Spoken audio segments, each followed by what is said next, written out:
Je reviens sur la question du ça, au sens freudien du terme. J'ai beaucoup travaillé là-dessus. J'ai même créé la notion de topic sensoriel, pour dire que le ça s'exerçait sur des champs sensoriels bien précis, qui ne sont pas les mêmes chez l'homme et la femme, ça c'est la thèse que je défends. Et ce que je voudrais dire aujourd'hui, c'est que le ça, il y a une forme de goût du risque, de prise de risque.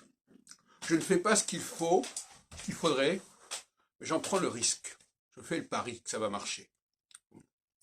Donc il y a une dimension de notre vie articulée sur le ça, où nous ne faisons pas nécessairement le travail nécessaire, le travail souhaité.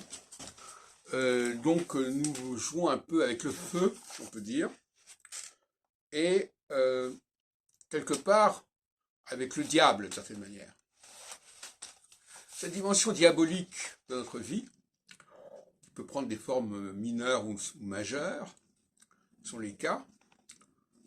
Par exemple, dans le film Yannick, on voit bien que c'est un personnage qui est marqué par son ça.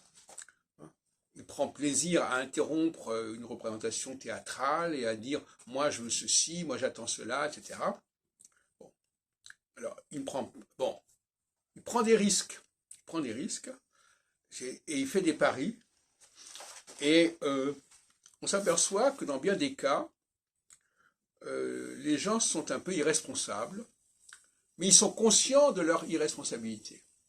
Ils savent très bien que là, ils font quelque chose qu'il ne faudrait pas faire, mais ils se disent, ça va peut-être marcher, ça va peut-être quand même marcher.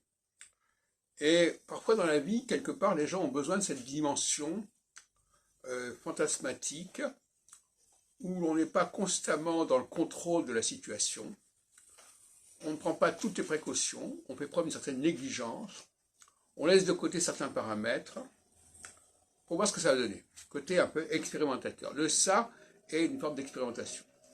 Donc quand quelqu'un dérive et déborde dans son champ sensoriel, c'est pas du tout innocent.